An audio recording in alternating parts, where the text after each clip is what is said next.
Bonjour à tous, j'espère que vous allez bien. C'est Lulu.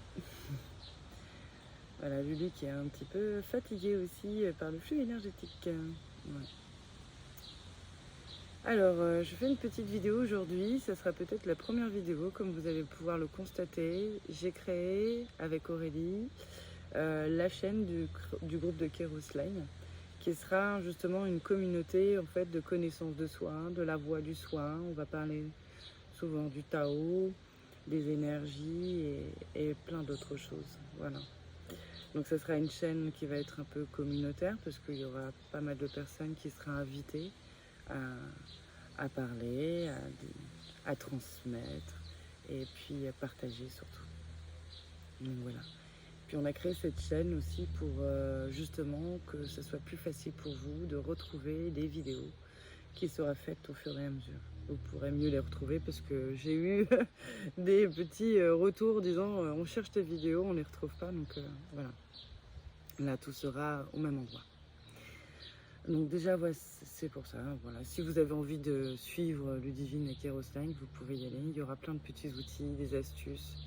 Ce sera une petite aide à celui qui sera là et qui saura saisir l'opportunité de. Donc vous pourrez liker la chaîne. Voilà. Donc aujourd'hui, moi, je voulais parler de la pleine lune du 13 juillet. Ouais. Jusqu'à maintenant, je ne l'ai pas fait parce que j'étais un peu débordée. Je suis en pleine transition, autant dans ma vie personnelle que professionnelle, en fait un peu tout. Donc c'est changement, quoi. Mais là, je me pose un petit peu parce que c'est quand même assez coriace. J'ai beaucoup de retours. C'est très complexe ce qui est en train de se passer. Quand je dis complexe, c'est pas compliqué, c'est juste sportif. Hein. Comme un complexe sportif. Hein. On a eu une première lune avec celle du scorpion, qui est le scorpion a emmené à se défaire en fait du sacrifice et de cette sensation de se sentir abusé dans tous les sens du terme. Je ne dis pas que c'est qu'un abus sexuel ou quoi que ce soit, parce qu'il y a des abus de toutes sortes. Et de se faire abuser H24, c'est aussi un petit peu notre part de responsabilité parce qu'on ne sait pas mettre nos limites. Donc là, on va clairement apprendre à mettre nos limites, à se positionner, à dire non, stop, ça suffit. De se protéger de l'autre, des gens, de l'extérieur qui inconsciemment, même quand des gens sont de bonne volonté ou bienveillants, peuvent devenir énergivores et puis vampiriser voilà, des personnes. Et donc il y a à mon sens, certaines limites qui doivent être mises. Donc je ne sais pas si vous l'avez vécu, mais je pense que ça a été le cas pour beaucoup, de poser ses limites. Instruire son autorité aussi, de savoir ce que l'on veut, de ce que l'on ne veut pas. D'arrêter de s'auto-flageller, de s'auto-saboter aussi. De reprendre confiance en soi. D'écouter ce qui se vit aussi pleinement dans son interne. Il y a un vrai langage du cœur à écouter et à entendre surtout, je dis bien entendre. Parce qu'écouter, entendre, c'est pas la même chose. Parce qu'il y a beaucoup de choses en fait qu'on a mis en stérilité dans le langage du cœur, qui fait que ça met tout dans la stérilité, ça arrête la vie en soi et ça arrête la vie extérieure en fait. Il n'y a plus rien qui se met en route et on attend, on est toujours dans l'attente et ça fait quelque chose qui reste stérile, à attendre que ce soit refertilisé, repris en main et tout ce qui s'ensuit. Parce que son monde interne, c'est aussi son monde externe. Et tout dépend en fait de ma vie, ma gestion de comment je gère mon monde interne. Donc mon langage émotionnel qui vient me raconter quelque chose d'extrêmement important, c'est la vie en moi. Et dans ma terre, avec moi-même, c'est-à-dire dans mon ancrage, dans mon positionnement, de comment je me vois. Est-ce que je me terre ou est-ce que je me montre? Est-ce que je me montre tel que je suis, sans avoir peur, sans retenue, sans restriction? Le scorpion a cette tendance de se tôt faire du mal. Et a envie de faire des choses et paf, il se sabote parce qu'il manque cruellement de confiance en lui. Il se blâme sans arrêt. Et voilà. Donc ça, c'était des choses à revoir avec la pleine lune qui a été en scorpion. Je crois que c'était en mai. Ouais, c'était mai, je crois bien. Donc ça, c'était un premier pas vers soi, dans cette reconstruction de soi, de cette façon de faire, de procéder avec soi-même. Changer totalement d'habitude de faire. Voilà, de se valoriser plutôt que de se dévaloriser, hein, de s'encourager plutôt que de se décourager, d'arrêter d'attendre après l'autre, de venir nous nourrir, mais de se nourrir soi-même. Hein, ne pas clémenter aux autres ce qu'on peut faire soi-même aussi. Donc voilà, la lune en scorpion, c'était un petit peu ça, c'était cette remise en question, prendre aussi ses parts de responsabilité, de comprendre qu'en fin de compte, c'est pas l'autre ni l'extérieur qui nous sabote, mais c'est nous-mêmes qui nous sabotons par manque de confiance en la vie, parce qu'on vit des manques, des peurs, des doutes, des craintes et tout ça. Donc ça, c'est des choses qu'il va falloir voir de toute manière, il va falloir mettre un terme là, surtout avec la pleine lune qui arrive là du 13 juillet 2022, qui est en Capricorne. Ça reste le Capricorne, reste en fin d'année, donc une fin de cycle, parce qu'en plus il est bélier et les poissons en même temps, donc il est dans ces deux mondes, entre terre et eau, et il y a besoin de raccrocher ces deux wagons en soi, c'est-à-dire l'ancrage et le sacré, parce que le sacré est tellement puissant, c'est là où il y a le soi, hein, c'est là où il y a aussi tout le berceau des émotions, donc qui doit être vu, entendu, compris, pour pouvoir naître l'être que l'on est dans la matière. Je vais revenir quand même sur le scorpion. Il faut savoir une chose, c'est que le scorpion, il est très basé quand même sur le désert. Donc tout ce qui est chaud, des pays chauds, une chaleur épuisante, écrasante. Donc ça reste quand même la lumière aussi. Il manque beaucoup d'eau, donc on comprend que là, à ce moment-là, quand on vit la stérilité et qu'on n'a pas d'abondance et qu'on est toujours là en peine à se dire mais je vis pas l'abondance, je manque, eh bien c'est le désert, voilà. Sauf que dans le désert, il y a, vous connaissez tous le sphinx, le sphinx est le gardien d'une grande sagesse ancestrale. Et voilà, je ne dirai pas plus pour l'instant. Ce sphinx a été recouvert plus d'une fois, hein, et ce sphinx, il est quand même représenté comme un lion. Ça veut dire aussi le courage, et quand même la posture avec un pharaon. Ça veut dire que je prends mon couronnement, ça veut dire que je reprends ma place, et je reprends en fait ma posture, mon pouvoir personnel. Et une fois qu'on est bon à prendre son pouvoir personnel et qu'on est pur dans cette façon d'être, de s'assumer dans ce que l'on est vraiment, à ce moment-là, on a épuré, on va épurer, parce qu'on va remettre un sens dans son monde émotionnel qui va faire qu'on va se nettoyer, se destituer en fait de vieux conditionnements qui nous ont fait nous faire survivre et rester dans la pénombre un petit peu. Ce qui va arriver, l'innocence et l'insouciance, c'est de retrouver ça en fait. Et le sphinx garde ça. Parce que c'est là où en fait toute la magie est. C'est là où il y a la lampe d'Aladin. De toute façon, tout le monde a vu Aladin. Et ben c'est exactement l'histoire. On a Jafar qui est le méchant avec la moitié d'un scarabée et le voleur qui ramène le scarabée. Sauf que le sphinx il dit que seul un diamant d'innocence peut rentrer dans la caverne. Et donc il faut quelqu'un qui soit pur, avec de bonnes intentions pour pouvoir prétendre à cette lampe, en fait à son génie intérieur, donc à son créateur intérieur. Pour pas faire de conneries parce que c'est une grande puissance qu'il en ressortira de toutes les manières. Donc voilà pour ce qui s'est passé en flux là, énergétique.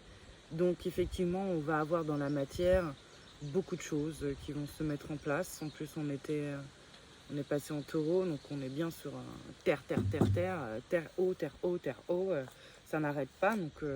Donc là, la terre en plus nous demande aussi son soutien, d'œuvrer pour elle. Deuxième partie, excusez-moi, mon iPad il a merdé. C'est dommage parce que le vent avait parlé en même temps que moi, parce que je continue à parler et en fait il s'était éteint. Mais bon, c'est pas grave. Deuxième time, j'en étais venue, j'avais fini avec le Scorpion et j'arrivais justement avec la deuxième lune qui était arrivée après le Scorpion. C'était celle du Sagittaire, qui le Sagittaire représente l'air, qui le Sagittaire est mi-cheval et mi-homme, mais aussi qui tient un arc avec des flèches. Donc ça a beaucoup de sens le Sagittaire. Pourquoi? Parce qu'il a ce côté esprit, l'indomptable, l'esprit libre. C'est celui qui va de l'avant, c'est le lâcher prise, c'est je vais vers ma cible, j'ai une cible, j'ai un projet, paf, je vais jusqu'au bout, je vais droit au but en fait. Et souvent en fait le Sagittaire, voilà, j'adore. Souvent le Sagittaire est très fortement lié au dieu en fait de Kéros, justement de saisir le temps qui est là en fait dans l'instant T, les opportunités, d'aller les chercher aussi en même temps. C'est de pas d'attendre que tout soit qui arrive à la sonnette en disant ça ting ting, ça c'est là, c'est moi, j'arrive, tout est prêt comme un gâteau. Non non non. Un gâteau, ben, ça se fait, ça se fabrique, hein. Il faut des ingrédients, il faut du temps, il faut plusieurs appareils. Ça coûte du temps, bien sûr, et de la main-d'œuvre. Ben, c'est exactement pareil, mais avec ce que vous voulez.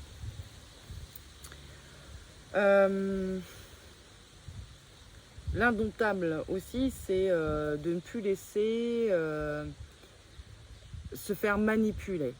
C'est dire stop à un moment donné, stop, j'en ai marre, il faut que je regarde, mais pourquoi je suis sous l'emprise d'eux, pourquoi l'autre me manipule, pourquoi je reste sous cette manipulation, parce qu'en fin de compte, ça vient toujours raconter quelque chose de très très important. Et là, en fait, avec le Sagittaire, c'était sortir de toutes les emprises. Donc, je ne vous raconte pas le délire, parce que je viens de le faire aussi avec moi-même, et surtout avec encore des blessures de ma mère, qui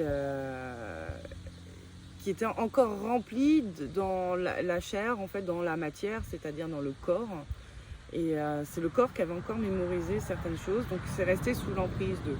Donc ça c'est pareil, c'est pour tout le monde, que ce soit au niveau de l'esprit, du corps et du cœur, donc de l'âme, ça il va falloir sortir de l'emprise. L'emprise, c'est de laisser les personnes extérieures à vous-même de vous dire qui vous êtes. Qui vous êtes dans cette définition, oui mais tu es comme ci, oui mais tu es comme ça, oui mais tu es comme ci. Non. Voilà, ça c'est le mal-être. Parce qu'à chaque fois qu'on vient à nous dire quelque chose comme ça vient nous dénaturer.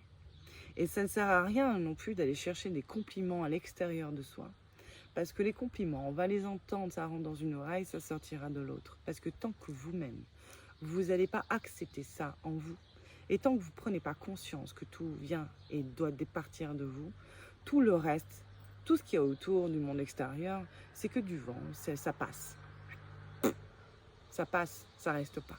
D'accord? C'est ça le vent. C'est je lâche prise. Parce que tout, en fait, le vent, c'est un sens. C'est je vais dans le sens. Et ça peut partir, ça peut s'arrêter, ça peut quand même revenir. Voilà. C'est l'oxygène, c'est l'air, quoi. Ça rentre et puis ça sort. Et c'est exactement pareil avec nos blessures. Et c'est exactement pareil avec notre propre comportement. Et c'est aussi pareil dans notre relation avec l'humain. Parce qu'on a cette tendance à rester accroché par peur de la perte et tutti quanti aussi, hein, par le manque et tout ce qui s'ensuit. Donc là, on va rentrer clairement dans aussi le lâcher prise. Je me défais de toute emprise, de tout ce que je crois avoir besoin n'est pas un besoin vital, parce que le besoin vital, c'est manger, dormir, boire. Voilà. Hein, voilà. Et le reste, c'est illusoire. Et si c'est un petit plus, c'est bien. Voilà. Donc, on n'a pas besoin d'un grand véhicule dernier cri. On n'a pas besoin d'une maison neuve. On n'a pas besoin de plein de choses. Voilà. Il faut revenir à l'essentiel, à l'état brut, pur, nature. Hein. Voilà, voilà. Qu'est-ce que j'ai encore à dire sur le Sagittaire, de la pleine lune du Sagittaire? À part si ce n'est effectivement de se concentrer sur ce que l'on veut vraiment, d'avoir le courage et la détermination d'y aller. Parce que la lumière, en un claquement de doigts, vous pouvez l'éteindre, d'accord? Mais pour la rallumer, je peux vous dire que ça reste très compliqué, hein, d'accord? Et beaucoup, on me dit ça aussi, beaucoup souhaitent l'amour dans leur vie. Donc la question principale va être, mais vous, à la hauteur de à quelle hauteur vous vous aimez en fait, que vous vous estimez et que vous reconnaissez vos vraies valeurs. Qu'est-ce que vous faites pour vous donner de l'amour, de l'attention et tout ce qui va avec, plutôt que de demander dans le monde extérieur comment vous vous traitez vous. Et il y a juste à regarder de comment vous vous traitez vous, et vous verrez en fait comment vous traitez en fait cette Dame Nature et tout ce qui vous environne, tout ce qui est autour de vous. Plus vous vous détournez de la nature et de votre vraie nature, tant que vous ne vous aimez pas dans votre vraie nature, eh bien c'est exactement pareil. Vous avez un comportement qui fait que, avec la vie en vous-même, l'amour avec vous-même, ce respect, parce que pour moi l'amour c'est le respect de soi, d'accord? Comme je le dis souvent dans mes phrases, celui qui manque de respect manque d'amour, et celui qui manque d'amour manque de respect. Et c'est là où il va falloir redresser la barre. Et là, parce que Cupidon aussi avec la flèche, on en parle ou on n'en parle pas, mais c'est aussi ça, tout commence par soi. Si vous changez à l'intérieur de vous, sans avoir peur de devenir fou ou peu importe par rapport au regard des gens, on s'en fout. Parce que le regard des gens, déjà qu'ils n'arrivent pas à se regarder eux-mêmes, comment ils peuvent être bien, sur tout rapport, pour dire à l'autre comment il est, hein? Donc moi je le dis souvent, nettoyons notre linge sale nous-mêmes plutôt que de le faire laver par quelqu'un d'autre. D'accord? Il faut balayer devant sa porte avant de balayer devant la porte des autres. Hein? Et puis autre chose qu'on me dit par rapport à ça, c'est les bons conseils que vous pouvez donner aux autres, c'est d'abord appliquez-vous-les. D'accord? C'est la discipline, hein? C'est important. Si vous voulez que l'autre et que le monde extérieur change, c'est changer votre façon aussi d'être avec vous. C'est tout ce que vous dites à l'autre et vous enseignez, vous pratiquez. Je n'enseigne rien de ce que je mets en pratique. D'accord? Je n'enseigne rien de ce que je n'ai pas mis en pratique. Pardon. Je travaille constamment sur moi. Aujourd'hui, on me dit que je suis arrivée à la fin de mon travail personnel. Je peux vous dire que c'est un challenge pour moi. Chacun son challenge, mais c'est pas évident. Voilà. Je suis arrivée à une réalisation qui me dépasse un peu. Je vous l'accorde. Là, j'essaye de bien m'ancrer parce que je peux vous dire que je suis entre les deux mondes et c'est pas si simple. Donc voilà pour les deux lunes qui sont arrivées. Maintenant, on va parler celle du Capricorne, donc avec le Bélier. Donc le Bélier, c'est pas le Bélier, c'est le Bouc. Le Bouc et le Poisson. Le Bouc représente souvent Pan et Dionysos aussi en dieu grec, qui sont c'est des bergers, c'est les protecteurs des bergers, des troupeaux, des bois, des pâturages, de la nature et tout ce qui va avec. Maintenant, Pan, il a souvent été aussi comparé au diable, hein, on va dire ça comme ça, parce que c'est le monde aussi d'en bas. Donc en fait, Pan, il est le gardien de tout ce qui est du monde d'en bas et de tout ce qui est juste à la fleur du dessus, en fait, sur Terre. Pourquoi il est le gardien? Parce que lui, il n'a pas de problème en fait de rentrer dans l'art. Il a une puissance telle que il peut faire les choses bien. Il est le gardien en fait du monde d'en bas. Et le monde d'en bas, il faut le savoir, ce qui est sous terre, c'est notre étoile. Notre étoile, notre pleine puissance, notre pouvoir personnel. Et notre pouvoir personnel, c'est notre innocence, notre insouciance. Et pour ça, en fait, ça demande beaucoup de travail personnel et beaucoup de sacrifices dans notre vie, dans le sens où il faut se destituer de tout pour pouvoir accéder à ce genre de choses. à son Graal, on va dire. Allez, le Graal, pour certains, si vous préférez. Et pour arriver à ce Graal, ça demande toute l'épuration. Donc ça veut dire je me déleste de tous mes attachements, de tout ce qui me relie à ce que je croyais être dans mon besoin, ou tout ce qui me relie à ce que je croyais être. Et qu'en fin de compte, c'est du fake. D'accord? Sinon, il n'y aurait pas de mal-être. Hein? Voilà. Donc, Pan est quand même ce gardien de la pleine innocence et surtout de ce pouvoir personnel. C'est pour ça qu'on vous dit dans plein de cultures que Pan est comment dire, le méchant de l'histoire, mais vous vous rendez pas compte que si tout le monde il avait cette connaissance que Pan n'est pas méchant, et c'est pour ça qu'aussi on dit Peter Pan, hein, parce que Peter Pan, en fait, c'est celui qui veut rester dans sa pleine innocence, voilà, qui veut rester dans son insouciance, que ça reste le monde merveilleux et enthousiaste, voilà. Maintenant, il faut apprendre aussi à Pan de grandir, et que il faut qu'il s'épanouisse aussi à un moment donné. Donc c'est ça qu'on va aller chercher, et c'est ça aussi qu'on va aller chercher en soi. Ça veut dire d'aller chercher cet enfant intérieur, de l'épurer de tous ses attachements, de tous ses manques, de toutes ses croyances qu'il a pu avoir, de tous ses jugements qu'il a pu avoir aussi. Parce que je peux vous raconter quand même qu'en accompagnement, on peut se rendre compte chez les merveilles que tout ce qu'on pensait petit, en fait, s'avère erroné parce qu'on manque beaucoup de discernement quand on est enfant. On regarde qu'avec son regard d'innocent et on ne regarde pas, en fait, dans l'empathie du monde adulte. Et justement, on a tendance à rejeter ce monde adulte parce qu'on veut rester dans l'insouciance et on ne veut pas rester dans les obligations et les interdictions et tout ce qui va avec. C'est pour ça qu'aujourd'hui, on n'arrive pas à dire non et qu'on dit que oui, parce qu'on en a beaucoup souffert en tant qu'enfant. Donc il y a cette épuration à faire avec l'enfant intérieur et le faire grandir. Voilà. Pour que l'enfant qui grandisse reprenne son pouvoir, son trône, comme le sphinx. Paf, je reprends mon trône, mon autorité, ma royauté dans mon royaume, sur ma terre, dans ma terre intérieure. Et pour pouvoir œuvrer et faire ma citadelle, si j'en ai envie, et créer Rome, ou créer un Rome, voilà. Maintenant, sachez que Rome, c'est pas créé en un jeu. Ok, voilà, il faut s'entendre, c'est step by step. Voilà. Il y a aussi, donc, dans le Capricorne, nous avons le Poisson, et qui le Poisson, nous allons aller plonger dans nos profondeurs pour aller chercher les origines de nos problèmes. L'origine aussi de comment on a été créé, et l'origine de toute chose, de la source de tout problème qui a été généré dans notre souffrance, mais aussi la source de l'âme qui, elle, est venue aussi s'expérimenter parce qu'elle a un savoir, elle a des connaissances, parce qu'elle n'a pas expérimenté que cette vie. Okay.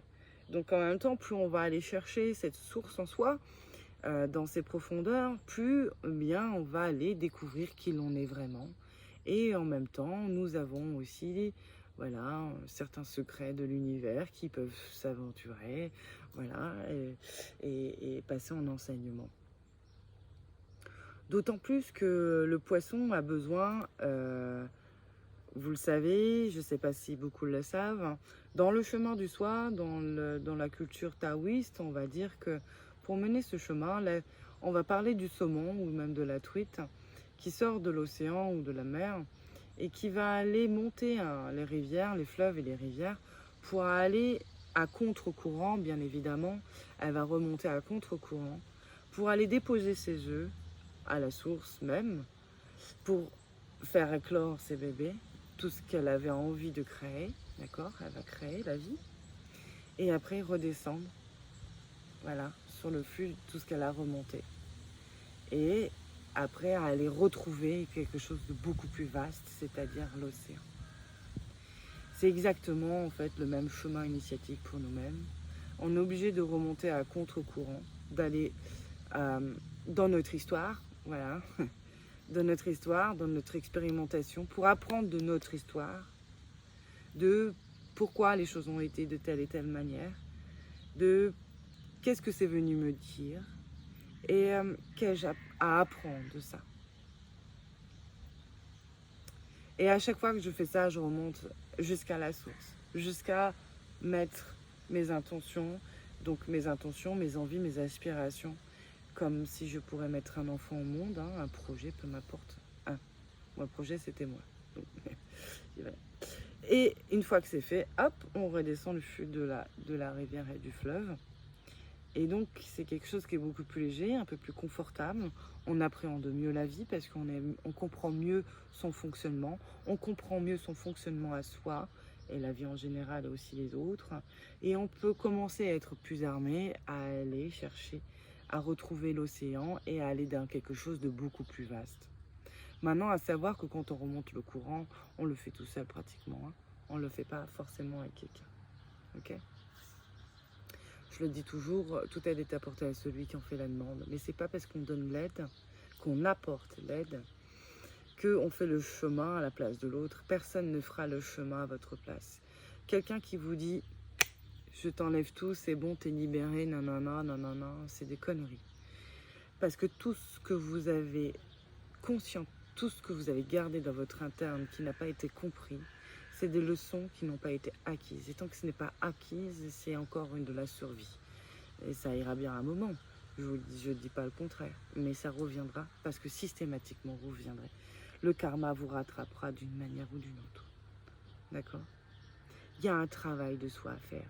Oui, ça reste un travail. Je ne dis pas qu'il est simple. Il est à faire. Et ça vaut le coup. Ça vaut le coup.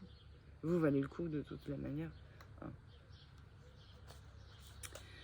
Ce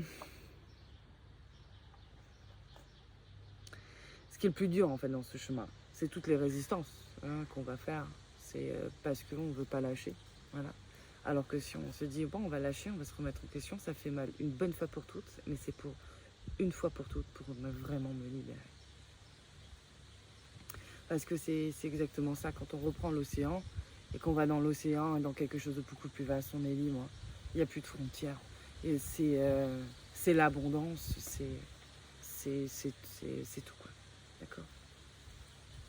Maintenant qu'on est en pleine lune voilà, du Capricorne, on est encore aussi dans le monde de l'eau et de la terre. Donc il va falloir vraiment fusionner dans ces deux mondes. Et ça veut dire aussi que l'âme a besoin d'être dans la matière et ne plus avoir peur de la matière. Donc il y a une vraie réconciliation dans les unions entre la terre et l'eau.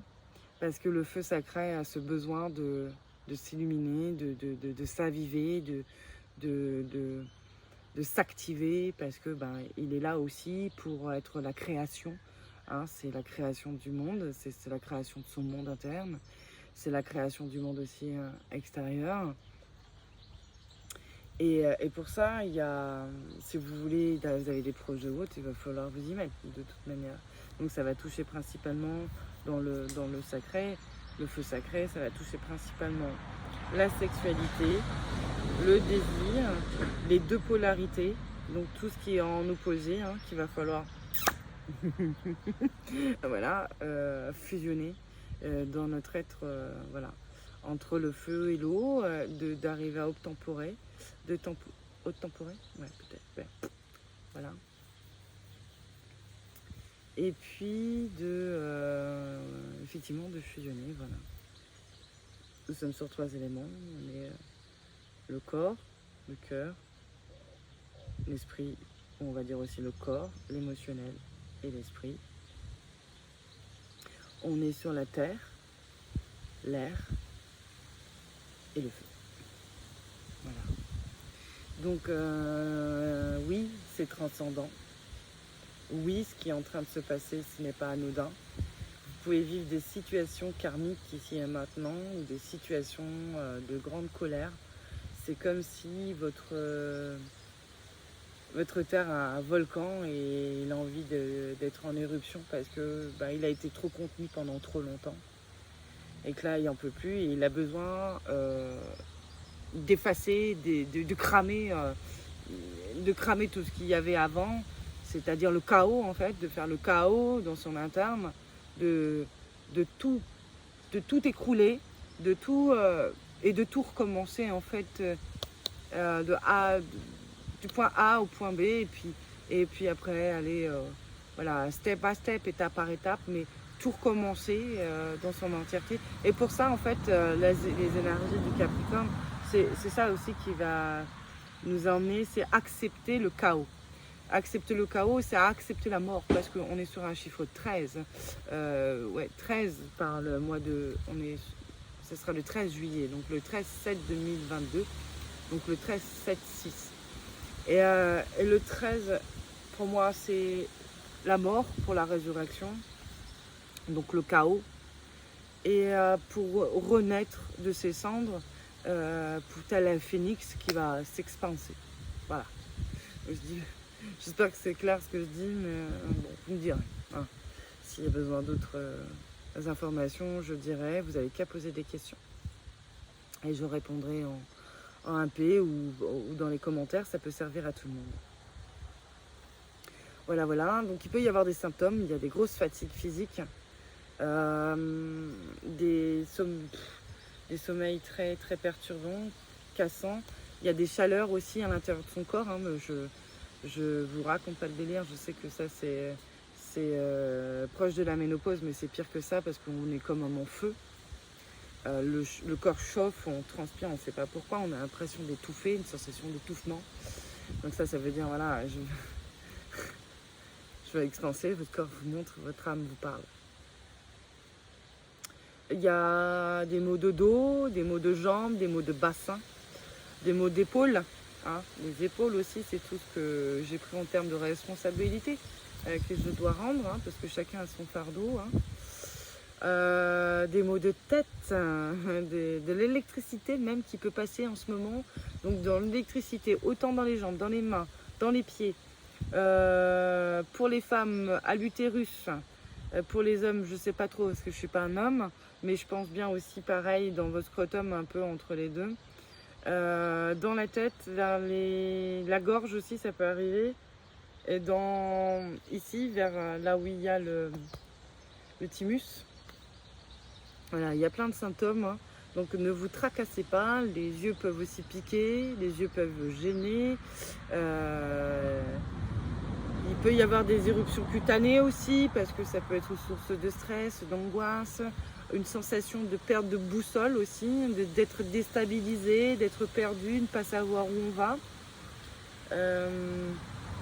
Des émotions accrues, on peut pleurer pour tout et n'importe quoi, on peut se sentir vite submergé ou attaqué, ou voilà, il y a plein de petites choses. Donc essayez de vous aider avec la lithothérapie, les fleurs de bac, allez marcher, allez vous détendre, générez la joie s'il vous plaît, générez la joie, dansez, chantez, faites au mieux, même si vous êtes en colère, criez, mais après, juste après, essayez de vous détendre, faites un truc qui vous détend, faites-vous plaisir s'il vous plaît. Voilà, ça va vous permettre à avancer et remonter vos vibrations systématiquement. Donc voilà, je pense que j'ai fini, j'ai fait le tour. Si vous avez des questions, je suis là. Si vous avez besoin d'un coup de main dans votre chemin du soir, je suis là. D'autres personnes sont là, et puis bien heureusement, parce que je ne travaille pas toujours toute seule. Voilà. Et puis, moi j'ai confiance en vous, vous allez y arriver. C'est juste des étapes qui sont un peu complexes, mais voilà, c'est du sport. Voilà, c'est éreintant, mais on finit toujours le match. D'accord? Voilà. Qu'on gagne ou qu'on perde, on gagne, de toute façon. Voilà, en grandeur. Et on apprend toujours. D'accord? Sur ce, je vous fais un gros bisou. Je vous dis à bientôt. Passez une belle pleine lune. N'oubliez pas de décharger vos pierres, recharger vos pierres. Et alléluia. Je vous fais un gros bisou. À bientôt.